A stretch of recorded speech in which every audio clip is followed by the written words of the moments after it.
Hello everybody, video here for you today. These are the retro no-cap recaps of The Curse of Oak Island, Season 3, Episodes 4 through 6, originally aired in December 2015. If you missed my recaps of previous episodes, there's a link in the upper right. Let's get into it. Previously on The Curse of Oak Island, people have been looking for an incredible treasure for 228 years. Episode 4 picks up right where 3 left off as the Lagina brothers and their team locate what they believe to be the hidden shaft, which was dug right next to the money pit. Original location. The exact location of which has been lost since the 1800s due to all of the excavation in the area. The hidden shaft is also believed to intersect with the money pit at a depth of around 125 feet. With a bit more excavating, they find this wall, which Dan Hinsky confirms is part of the hidden shaft. At this time, they had only 22 feet depth maximum with the heavy equipment they rented. They will get sonar data from the borehole that the team drilled the previous summer, which revealed possible evidence of the concrete-covered wooden chapel vault.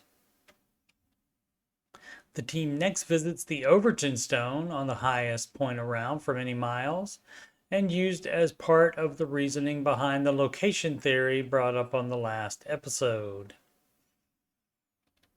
Guide Terry DeVoe believes that the carving is around 500 years old and likely commemorates a treaty between European explorers and the indigenous Nova Scotian Mi'kmaq people due to the cross, not in a North American symbol yet, and the tobacco leaf / eagle feather, a symbol of the Mi'kmaq.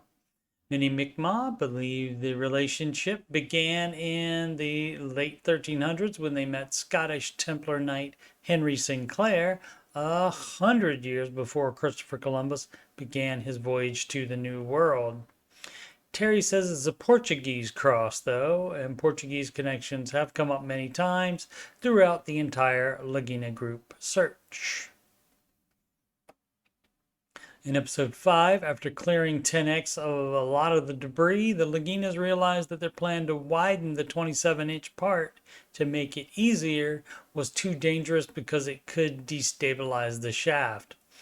They decided to find a very skilled diver willing to make the dive and do so in Brad Stabenow. He has years of experience doing much deeper and dangerous dives. On lot 6, Craig, Drake, and Jack find an iron fastener, the small handle, and the rock wall that would be investigated in seasons 9 and 10.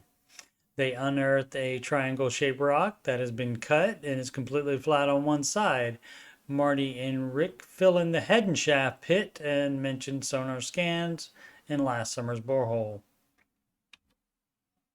Charles Barkhouse and Jack Begley invite Terry DeVoe to the island again to take a look at the triangle-shaped stone on lot 6.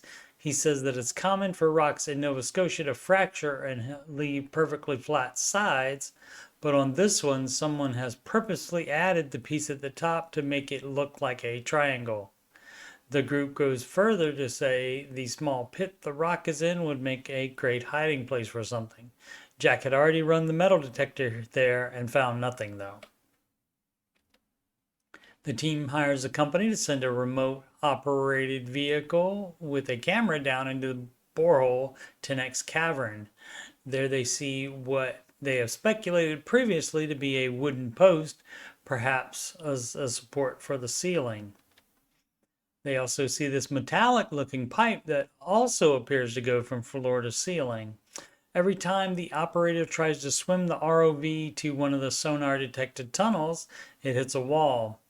Brad doesn't think it's worth the expense or the risk to put a diver into the cavern since they didn't see anything conclusive. Marty is close to giving up on 10X. Rick wants to see more of the cavern floor and other areas not explored. Episode 6 sees the focus move away from borehole 10X and to the various carvings all around the island. In 1921, a very large boulder with carvings that was on the northern shore of Oak Island was dynamited and searched under, but nothing was found. 15 years later, searcher Gilbert Hedden saved some of the pieces, including the HO stone pictured here, which keeps coming up on the show, and the team found similar markings on their research trip to Europe in season 10, filmed in 2022. In this episode, Dan Blankenship tells Rick that he had seen the HO stone on the island, but that it had disappeared 20 years prior, around 1995. Dan also says he asked Fred Nolan if he moved it, and Fred said no. Dave Blankenship tells the team that Fred did take some stones from the island and embedded them in concrete in the museum he operated on the other side of the causeway before closing it and selling it.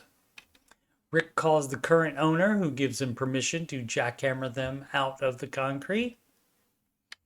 The stones do have carvings in them. Rick, Jack, and Dave take them back to Oak Island. The sonar does not detect anything in the tester vault, which may be the chapel vault borehole. It's apparently not wide enough for a scan that would show what the concrete and wood came from. Terry DeVoe comes back to the island to give his opinion of the carved stones, which are now in the visitor center. All that is shown is that he realizes these two stones fit together, and they have the letters R-E-D-D-E and maybe an N. Jack suggests it's an H for Hedden, but Terry says it looks like an R more than anything else. John O'Brien, a retired miner, author, and expert in retrieving items from hard-to-reach places, visits with a new Who theory. The Aztec Empire, in about 800 AD, relocated the majority of their vast wealth to Oak Island after they fought off the Spanish, but knew they would return in greater numbers to take it. One tie would be the blue clay that many searcher groups, including the Laginas, have found on the island. It is not found in South America, but the Aztecs got it from somewhere and valued it more than gold. John believes they dug a mine on the south shore of Oak Island and that the money pit was an air shaft for it. They returned to hide their treasure and turned the entire mine into a trap. He believes Nolan's cross is the key discovered in 1981 by Fred Nolan. He thinks they were also responsible for joining the two previously separate islands and creating the swamp to hide their entrance tunnels. He says the cross means revival or healing to Aztecs, and here it specifically refers to the rebuilding of their civilization. He goes on to say that the 147-foot halfway mark between the two bottommost stones in Nolan's cross is an Aztec ritual measurement, and that's where they hid the treasure. That spot is on property still owned by Fred Nolan. Professional disagreements between Fred and Dan Blankenship grew into a bitter rivalry, and he has thus far been reluctant to work with the Laginas. They decide to approach Fred about a partnership, which Rick has done many times in previous years. While waiting for the season 11 premiere of The Curse of Oak Island on November 7th, I'll continue recapping seasons 1 through 8, most likely multiple episodes per video. Upcoming streams: Ramsey Coach Steve Money's on Saturdays at 8 p.m. Eastern, 7 Central. Occasionally on Push to Sunday if there's a game on Saturday night. The Ramsey Show After Show. The next two will be Thursday, October 26th, and either November 7th, 8th, or 9th. Not sure which day yet. Right after the Ramsey Show video on YouTube ends at 6 p.m. Eastern, 5 Central Time. Once again, I'm Coach Steve Money. You can schedule a free financial coaching consultation assessment with me. If you got money problems or you just want to make sure you're on the right track, you can do that at calendly.com/Coach Steve Money. Links also in the description. That appointment will be via video conference, so can take place with anybody in the world. You can email about coaching or anything on my YouTube channel at CoachSteveMoney@gmail.com. Channel donations can go to paypal.me/CoachSteveMoney. You can add me on the gram at CoachSteveMoney. And of course, this YouTube channel is youtube.com/CoachSteveMoney. Thank you so very much for watching.